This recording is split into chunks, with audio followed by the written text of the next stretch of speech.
안녕하세요. 30대 초반의 여성입니다. 얼마 전까지는 결혼을 앞두고 있었어요.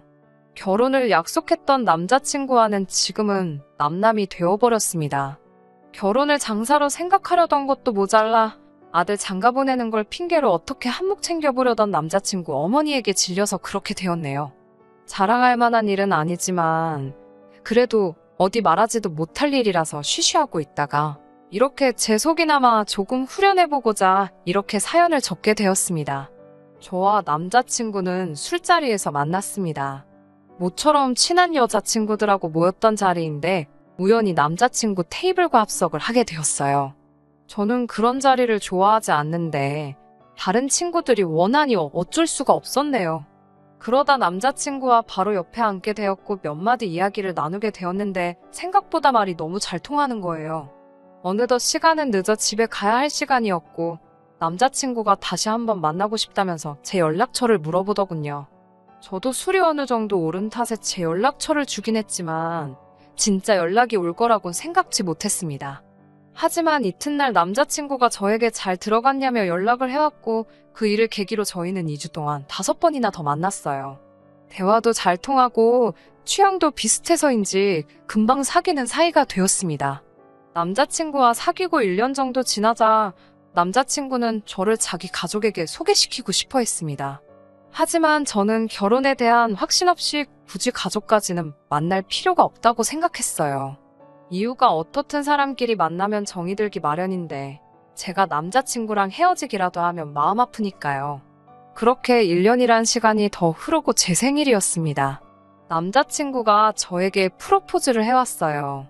꿈에 그리던 장미꽃에 촛불이 켜져 있는 그런 로맨틱한 프로포즈는 아니었지만요. 사실 사귀면서 알게 된 건데 남자친구의 수입은 어머님이 관리하고 계셨습니다. 처음엔 저도 이해할 수가 없었어요. 하지만 남자친구가 이유를 설명해주고 나니 남자친구의 입장도 이해가 가더라고요. 남자친구 아버님은 3형제 중 맞으신데 책임감이 대단하셨답니다. 그런 분과 결혼하신 어머님은 아버님의 두 동생을 당신 자식처럼 키우셨대요. 하지만 아버님 머리는 시원찮았고 그나마도 툭하면 술값이며 도박빚으로 날려버려서 어머님이 설거지다 뭐다 생고생을 하시며 집안 살림을 꾸려나가셨답니다. 그래도 덕분에 두 삼촌들 다 대학 나오고 남자친구까지 번듯하게 키워내신 분이세요. 그렇다 보니 당신 스스로 살아오신 방식에 대해서 자부심이 대단하셨습니다. 10원짜리 동전 하나 허투루 쓰신 일이 없으셨고 동네 아주머니들한테 지독하다 손가락질 받으며 사셨지만 한 점 부끄러움 없으시다 이거였지요. 사정이 그렇다 보니 남자친구의 월급 관리도 어찌 보면 당연히 어머님이 하셔야 하는 일이 되었고요. 남자친구 말에 의하면 월말에 카드 명세서가 날라오면 어머님이 하나씩 다 따져보시고 물어보신다고 했습니다. 상황이 그렇다 보니 남자친구가 소위 딴 주머니를 찬다는 건 거의 불가능한 상황이었지요. 그 와중에 이벤트는 가당치도 않았고 저도 잘 알고 있었습니다. 그나마 어떻게 용케도 반지 하나는 준비했다 싶어서 그게 참 감동적이었어요. 이런 남자랑 어떻게 결혼하려고 했냐고요? 남자친구 말이 어머님께서 분명히 자기가 결혼하게 되면 경제권을 넘겨주신다고 약속하셨다 했습니다. 저는 그 말을 철석같이 믿었고요. 아무튼 본론으로 돌아와서 프로포즈를 받고 며칠 뒤가 남자친구 아버님의 생신이었습니다. 남자친구는 그때 집에 같이 가서 식사도 하고 인사도 드리면 어떻겠냐고 물었습니다. 저도 그게 좋은 생각 같았어요. 아버님이 좋아하신다는 홍삼 세트와 어머님 선물로 꽃바구니를 준비했어요. 나름 선물 중에서는 무난하다고들 하는 걸로 준비를 했는데 저는 이걸로 욕을 먹게 될 줄은 정말 상상도 하지 못했습니다. 저도 본가가 서울이었고 남자친구도 본가가 서울이었기 때문에 이동 자체가 어렵거나 복잡하지는 않았습니다. 하지만 남자친구의 동네에 도착했을 때 워낙 비슷하게 생긴 연립주택들이 많아서 조금 고생하긴 했네요. 남자친구에게 집 앞으로 나와달라고 부탁을 하기 위해 전화를 걸었지만 받질 않더라고요. 결국 양손에 짐을 든 상태에서 이 골목 저 골목 뒤지느라 약속했던 시간보다 10분 정도 늦게 도착했습니다. 초인종을 누르니 어머님이 나오셨는데 반겨주는 기색이 아니라 저를 한번 힐끗 보시더니 시큰둥하게 들어오라고 하시더군요. 그런데 그 눈빛엔 며느리 될 사람을 처음 만난다는 기색은 전혀 없었고, 짧은 찰나지만 첫 인상으로 저를 평가하시는 느낌이라 괜히 주눅이 들었습니다. 물론 제가 지나치게 생각했을 수도 있지만 다정하게 인사 한마디 안 해주시니 서운했어요. 제가 남자친구에게 좀 나와주지 그랬냐고 살짝 투정을 부렸더니 어느샌가 그걸 들으신 어머님께서 어른들 앞에서 남편 될 사람 무안 주는 거 아니라며 한마디 하셨습니다. 저도 모르게 죄송하단 소리가 입에서 튀어나왔어요. 시부모님께 드릴 선물을 들고 있는 두 손이 민망하여 일단 것을 한쪽에 내려놓으니 어머님께서 이쪽으로 가져오라 하셨습니다. 아버님 선물을 보시더니 얼마 줬냐고 물으시더군요. 정확히 얼마짜리라고 말씀드리는 것도 좀 웃긴 것 같아서 잘 모르겠다고 둘러댔습니다. 그러자 당신 핸드폰을 꺼내서는 검색을 해보시더라고요. 가격이 궁금하신 그 마음이 이해가 안 되는 건 아니지만 그래도 그렇지 사온 사람이 앞에 있는데 저를 바로 앞에 두고 그게 얼마나 하는지 가격을 찾아보는 건 예의가 아니지 않나요? 저도 물건 살 때 최저가 확인하고 사긴 하지만 선물 받은 걸 굳이 찾아보고 하진 않거든요. 특히나 당사자 앞에서 그건 실례잖아요. 제가 사간 홍삼이 10만 원이 조금 넘는 제품이었는데 어머님께서는 저더러 너는 돈을 쓸 때 무슨 기준으로 쓰냐며 물어보시더군요. 무슨 뜻인지 잘 모르겠어서 그게 무슨 말씀이시냐고 물어봤더니 인터넷에 홍삼이라고 검색하면 얼마나 많은 제품이 나오는 줄 아냐입니다. 저는 아버님 드릴 거라서 제일 유명한 회사 거로 산 거라고 말씀드렸더니 저보고 세상 물정을 그렇게 모르냐고 그게 다 상술에 놀아나는 거라고 홍삼이 다 거기서 거기지 회사가 너 같은 애들 꼬시려고 얼마나 광고에 돈을 많이 쏟아붓는 줄 아냐면서 다음부터는 제일 싼 거로 사오던지 아니면 그냥 돈으로 가져오라고 하셨습니다. 비록 제가 홍삼을 직접 만든 건 아니지만 엄연히 제 마음과 성의가 들어간 건데 그렇게 말씀하시니 너무 야속하게 느껴졌습니다. 하지만 어머님은 제 불편한 마음은 눈치채지 못하셨는지 하시던 말씀을 계속하셨어요. 꽃 같은 것도 나가면 길바닥에 천지가 꽂히고 풀떼기라면서 이런 걸 왜 돈 주고 사냐고 하셨습니다. 꽃이 보고 싶으면 산에 가면 된다고요. 그러면 공기도 좋고 건강도 좋아진다며 당신 아들이 벌어다 주는 돈을 앞으로 제가 이렇게 허투루 쓸까봐 겁난다 하시더군요. 남자친구 딴에는 어떻게든 제 편을 들어주려고 원래는 제가 엄청 아껴 쓰고 절약하는 성격인데 오늘은 인사 온다고 잘 보이고 싶어서 돈을 쓴 거라고 어머님더러 이해해 주랍니다. 그러면서 저한테 얼른 죄송하다고 다음부터는 한 번 더 생각하겠다고 사과드리래요. 너무 황당하고 어이가 없었는데 얼떨결에 남자친구가 말하라는 대로 말씀드렸습니다. 내 돈 주고 사가지고 온 선물을 가지고 죄송하다고 사과를 드렸네요. 다음에는 어머님이 말씀하신 대로 미리 잘 알아보고 하겠다고요. 밥 먹는 동안에는 대화 아닌 대화가 오갔습니다. 어머님은 계속해서 물가가 올랐다. 계란은 그래도 어디가 싸다. 뭐 정말 돈하고 관련된 이야기만 하셨고 아버님은 식사를 어찌나 빨리 하시는지 말도 못 붙이겠더라고요. 그나마 착한 남자친구가 어머님이 말씀하시는데 맞아요 네네 하면서 맞장구만 쳐주고 있었고 저는 말 그대로 꺼다 놓은 보릿자루 마냥 구석에 있었습니다. 게다가 정말 마음 상하는 일이 있었는데요. 사람이 넷인데 갈치는 세 토막만 올라와 있더라고요. 하신다는 말씀이 마트에 갔는데 한 팩에 5,000원이더래요. 그 말이 진짠지 어쩐지는 모르겠지만요. 그러면서 어머님이 먼저 한 토막 집어가시고 아버님 한 토막 집어가시니 당연히 한 토막이 남았지요. 남자친구가 그 남은 한 토막을 저 먹으라고 제 앞으로 밀어주더군요. 그러자 어머님이 남자친구에게 그럼 넌 뭘 먹냐며 벌써부터 여자한테 다 퍼준다 어쩐다 하시더니 당신 거 먹으라고 하시며 어머님 밥 위에 올라갔던 갈치 한 토막을 남자친구에게 주셨습니다. 그 모습을 보는데 제가 그 남은 마지막 한 토막을 먹었다간 곱게 소화 못 시키겠다 싶더라고요. 결국 남자친구에게 생선은 잘 못 먹는다고 너나 먹으라고 줘버렸습니다. 제가 살면서 갈치를 못 먹어본 것도 아니지만 어째서 마음 씀씀이가 저러신가 불쌍한 생각까지 들더라고요. 코로 들어가는지 입으로 들어가는지 알 수 없었던 식사를 마치고 거실에 모여 앉았습니다. 언제 깎아두신 건지 모를 정도로 갈색으로 변해버린 사과를 꺼내오시더라고요. 남자친구는 아무렇지도 않은 듯 먹었지만 저는 차마 손이 안 가더군요. 그 모습을 본 아버님께서 어제 먹던 거를 손님한테 내오는 사람이 어딨냐고 어머님한테 한마디 하셨습니다. 그러자 어머님께선 이거 생만 변한 거지 맛은 똑같다면서 먹어도 안 죽는답니다. 보다 못한 아버님이 부엌에 가셔서 사과 2알 가지고 오셨는데 그것마저도 멍이 든 사과였습니다.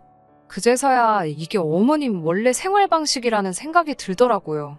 누구도 바꿔놓을 수 없을 거란 것도 알 수 있었고요.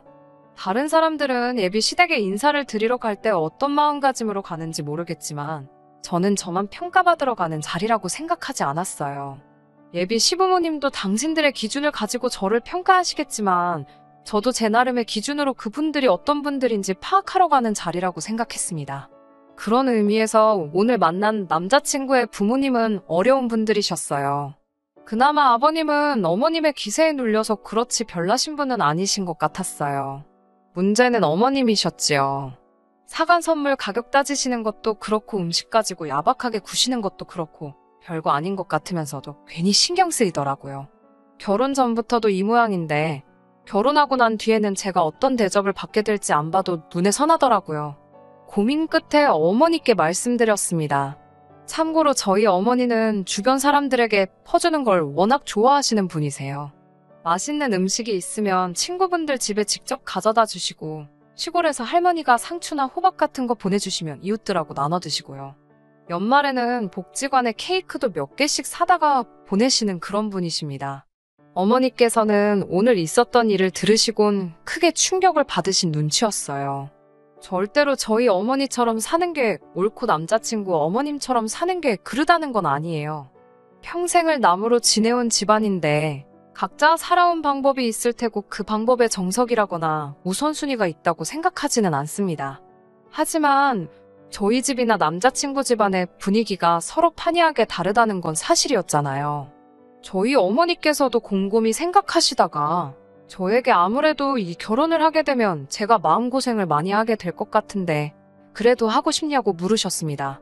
솔직히 저도 그럴 것 같아서 무섭긴 한데 남자친구와 얼마나 만나왔고 제가 얼마나 만나온 건 둘째 치더라도 남자친구는 정상적인 사람이고 생각하는 것도 어머님과는 다르다고 결혼을 한다고 해서 내가 남자친구 어머니와 살게 될 것도 아닌데 남자친구 문제가 아니라 어머니 때문에 결혼을 하지 않는 게 맞는 건가 솔직히 헷갈린다고 말씀드렸습니다.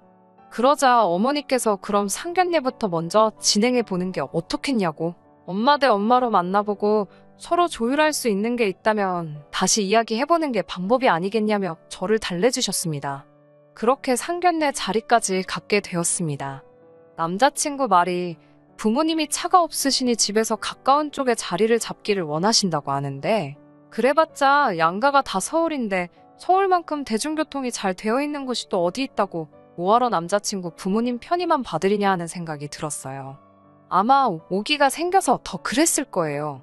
그래서 대중교통을 이용하면 양가에서 거의 중간쯤에 위치한 곳에 장소를 잡게 되었습니다. 그래도 찾고 찾아서 상견례 장소로 아주 유명한 한정식집으로 잡았어요. 다른 식당도 많았지만 상견례라고 하면 사실 한정식집에서 하는 게 가장 무난하잖아요. 그런데 남자친구 어머님께서는 메뉴를 보시더니 혼잣말처럼 집에서 맨날 해먹는 게 한식인데 뭐하러 이 먼 곳까지 나와서 이 비싼 돈을 주고 쌀밥을 또 사먹느냐며 중얼거리시더군요. 그런데 그 소리가 다른 사람들도 들을 수 있을 정도로 컸기 때문에 순식간에 분위기가 냉랭해졌지요. 남자친구는 가끔은 남이 해주는 음식도 먹고 그래야 하지 않겠냐며 어떻게든 어머님 기분을 맞춰드리려고 노력하고 있었는데 그 모습을 보고 있자니 짠했습니다. 능숙하게 저러는 걸 보니 하루 이틀 저러시는 것도 아닌 것 같고 남자친구도 어머님을 달래드리는데 선수가 되어 있는 것 같았어요. 그와 동시에 우리가 앞으로 결혼하고 나서도 남자친구가 매번 어머님 편에서 저렇게 비위를 맞춰드리려고 하는 꼴을 제가 바로 옆에서 볼 수 있을까라는 생각이 들었어요. 어른들끼리 가벼운 인사를 나누면서 조금 분위기가 누그러지는 듯 했습니다. 어머님께서 먼저 남자친구에 대해 이야기를 꺼내셨어요. 당신 아들이지만 참 착하고 순하다고요. 졸업하자마자 번듯한 회사에 취직해서 지금 승진도 2번이나 했고 담배도 안 핀답니다. 요새 이런 남자가 어딨냐면서 당신이 처녀였으면 결혼해달라고 목을 맸을 거랍니다. 저희 어머니께서도 질세라 제 자랑을 하셨습니다. 곱게 키워서 좋은 대학 졸업시켰더니 바로 대기업까지 들어가서 부모 어깨에 힘들어가게 해줬다고요. 그러면서 저희 딸도 담배 안 핀다고 한마디 덧붙이셨는데 하마터면 웃음이 나올 뻔했습니다. 어머님이 자랑 같지도 않은 걸 자랑이라고 덧붙이신 게 꼴보기 싫으셨던 모양이에요. 어느 정도 양가 어머님들의 자식 자랑이 오가고 나서 본격적으로 결혼식과 신혼 살림에 관한 이야기가 나왔습니다. 남자친구 어머님께서는 요즘에 남녀가 어디 있냐면서 반반씩 부담하자고 하셨고 저희 어머니도 그 점에 대해서는 이견이 없다 하셨습니다. 그런데 문제는 반반씩 부담하는 데 있어서 서로 생각하는 금액이 달랐습니다. 저희 어머니는 양쪽에서 1억 5천씩 그렇게 합쳐서 3억은 있어야 서울에 그래도 전세 아파트 하나는 구하지 않겠냐 말씀하셨습니다. 하지만 남자친구 어머님께서는 처음부터 그렇게 여유 있게 시작하면 애들이 소위 배가 불러서 안 된답니다. 무조건 고생을 해봐야 된다고요. 그러면서 아버님 서재와 남자친구가 쓰는 방을 내어줄 테니 저희가 시댁에 들어와서 살게 하면 어떻겠냐고 하십니다. 그리고 지원해 주시려던 1억 5천은 당신한테 맡기면 당신이 잘 관리해 주시겠다고요. 당연히 저희 어머니께서 그게 무슨 말씀이시냐 말도 안 된다고 했지요. 그러자 남자친구 어머님께서는 1억 5천을 생판 남한테 주고 전세로 들어가 살면 그건 그 집주인의 배만 불려주는 꼴인데 뭐하러 그러냐며 차라리 저희가 한 집에 들어와서 살면 제가 자기한테 살림도 배우고 저희 어머니는 맡겨놓은 돈으로 이자 몇 푼이라도 벌 수 있으니 그거야말로 누이 좋고 매부 좋고 일석이조가 아니고 뭐겠냐고 하시더라고요. 듣다 못한 남자친구도 아버님도 그게 무슨 소리냐고 적당히 좀 하라고 어머님을 말리려고 들었지만 제가 보기엔 소용없었습니다. 오로지 어떻게든 그 1억 5천을 당신 주머니에 넣어야겠다는 생각뿐이신 것 같았어요. 저희 엄마도 어떻게든 대화 주제를 돌리려고 노력하셨습니다. 집 문제는 다시 천천히 이야기하기로 하고 그럼 혼수나 예단은 어떻게 했으면 좋겠냐고 하니 어머님께서는 혼수는 걱정하지 말라 하셨습니다. 본인 집에 밥솥이며 냉장고며 다 있는데 그런 게 뭐가 필요하냐고요. 그냥 몸만 들어와서 살면 된다고. 그리고 원한다면 아버님 서재와 남자친구가 쓰는 방 사이에 있는 벽을 트고 문을 만들어서 거기를 한 방처럼 크게 쓸 수 있게 만들어주고 도배랑 장판도 새로 해주신답니다. 마침 남자친구 방이 남향이라 그쪽은 해도 잘 든다고 하시는데 어이없어서 실소만 나왔어요. 그러면서 활용점정이랄까요. 그러니까 혼수랑 예단은 필요가 없고 대신 자기 집에서 저희가 얹혀 살게 되는 거니 앞으로 생활비를 보태는 게 좋겠다고 하시네요. 내 집에 들어와서 사는 거 살갑한다 생각하고 한 달에 생활비로 100만 원씩 내랍니다. 이쯤에서는 어머님이 도대체 돈 계산을 어떻게 하시는지 가늠도 안 되고 이 결혼은 쫑났다 싶더라고요. 완전히 무슨 아들 팔아서 장사하시는 거잖아요. 남자친구는 고개를 푹 떨군 채 한숨만 내쉬고 저도 할 말이 없어서 부모님께 그냥 가자고 했습니다. 저희 부모님도 화가 많이 나신 눈치였지만 제 남자친구 입장도 있고 하니 더는 말씀 안 하시고 저희 아버지께서 이 결혼은 좀 더 생각해봐야겠다고 마무리를 지으려고 하셨어요. 결혼이 파토가 나는 쪽으로 이야기가 돌아가니 어머님은 혹시 1억 5천이 많아서 문제냐고 그럼 그 돈은 알아서 굴리시고 일단 애들만 그 집에서 신혼살림을 차리는 게 어떻냐고 하시면서 생활비만 주면 자기는 상관이 없다고 하는 겁니다. 보다 못한 저희 어머니께서 저희는 딸을 그 집에 들어가 살게 할 생각이 없다고 이제 시작하는 애들인데 시집살이를 시킬 생각이 없다고 못을 박으셨어요. 그리고 어머님한테 혹시 애들 따로 살게 하실 생각이 전혀 없으시냐고 단도직입적으로 물어보시더군요. 그러자 어머님께서는 그럼 다른 사람한테 그 돈 주고 이자 벌게 해주는 건데 왜 그런 짓을 하냐고 왜 내 돈으로 얼굴도 모르는 사람들 배를 부르게 해줘야 하는 거냐며 오히려 저희 어머니를 한심하게 보더라고요. 대화가 안 되더군요. 막말로 돈에 환장해서 어디다 투자를 하시겠다는 것도 아니고 1억 5천 돈 2년 동안 어디 묶어놔봤자 이자가 도대체 얼마나 된다고 저렇게 아들 결혼을 담보로 환장을 하시는 건지 이해할 수도 없었고 이해하고 싶지도 않았습니다. 결국 저도 남자친구에게 미안하다고 이 결혼은 못할 것 같다고 말했습니다. 남자친구도 차마 저를 잡지 못하더라고요. 남자친구가 어머님께 도대체 자기 돈은 얼마나 있는 거냐고 묻는 게 어렴풋이 들렸고, 액수는 정확히 들리지 않았지만 남자친구가 주먹으로 식당벽을 내려치는 걸 언뜻 보았어요. 모르긴 몰라도 액수가 남자친구 기대보다 많이 적었던 모양입니다. 그리고 마지막까지 화장실을 다녀왔는데 아직 계산이 안 되었다고 하더라고요. 그래서 카드를 꺼내는데 뒤따라온 남자친구가 자기가 낸다더군요. 남자친구의 손등엔 피도 좀 나고 벌겋게 부어 있었어요. 순간 그 손을 보고 벙쪄 있는데 어디선가 어머님이 나타나셔서는 남자친구를 저지하시더니 저더러 계산을 하라 하시더군요. 식당 예약을 제가 했고 자기는 저 때문에 먹고 싶지도 않은 걸 먹어야 했으니 돈은 저희가 내는 게 맞다면서요. 남자친구가 어머님을 향해 도대체 왜 그러시냐며 소리를 질러댔고 저희는 식당 직원 앞에서 너무 쪽팔려서 죽는 줄 알았습니다. 그리고 며칠 동안 남자친구로부터 연락이 없었습니다. 저도 어떻게 도와줄 수 있는 일이 아니라서 먼저 연락하지 못했습니다. 결혼은 현실이라잖아요. 결국 한참이 지나서야 남자친구한테 연락이 오긴 왔네요. 자기가 정말 미안하고 사과를 해왔습니다. 다시 시작하자는 말을 하면 어쩌나 했는데 다행스럽게 그런 말을 꺼내진 않더라고요.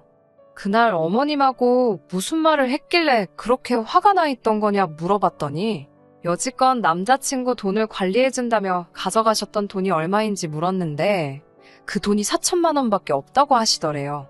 남자친구의 계산이면 1억 5천까지는 턱없이 부족해도 여태까지 보내드린 돈이면 1억 근처까지는 갔을 거라고 확신을 했었다고 합니다.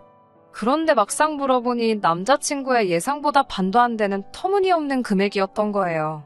그동안 관리해주신다고 가져가신 돈은 다 어쩌시고 그거밖에 없냐고 물어봤더니 어머님은 무슨 소리를 하는 거냐며 그 돈은 다 남자친구가 가져다 쓴 거 아니냐고 우기시더래요. 그런데 정작 그 돈을 어떻게 관리하셨는지 뭐 내역서고 뭐고 하나도 없으니 시시비비를 가릴 수도 없고 남자친구도 답답해 죽을 노릇이랍니다. 대신 이번 사건을 계기로 남자친구는 가족하고 연을 끊었다고 하네요. 남아있는 4천만 원도 도로 다 가져왔다고 하고요. 미련이 남은 건 아니지만 혹시나 자기가 돈을 많이 모아서 다시 한번 제 앞에 설 수 있는 상황이 되면 그때 자기를 다시 만나줄 수 있냐고 물어보더라고요. 안쓰럽게 말하는 남자친구 모습에 마음이 아프긴 했지만 제가 어떻게 해줄 수 없는 일이라는 건 누구보다 잘 알고 있었어요. 당장 지금은 연을 끊었다고 할지는 몰라도 부모님과 어떻게 무자르듯 연을 그렇게 쉽게 끊어버리겠어요? 그래서 그냥 앞으로 서로 좋은 사람을 만날 수 있게 기도하자고 했어요. 남자친구도 저보다 좋은 사람을 만날 것이고 저도 남자친구보다 더 좋은 사람을 만날 수 있도록 말이에요. 남자친구도 제 말이 무슨 뜻인지 알았는지 더 길게 이야기하지는 않더라고요. 당분간은 그저 아무 일도 없었던 것처럼 지내고 앞으로 있을 새로운 인연을 준비해 보려고 합니다. 끝까지 들어주셔서 감사합니다. 오늘의 사연은 여기까지입니다. 구독과 좋아요, 알람 설정 부탁드리고 더 좋은 사연으로 다시 찾아뵙겠습니다. 감사합니다.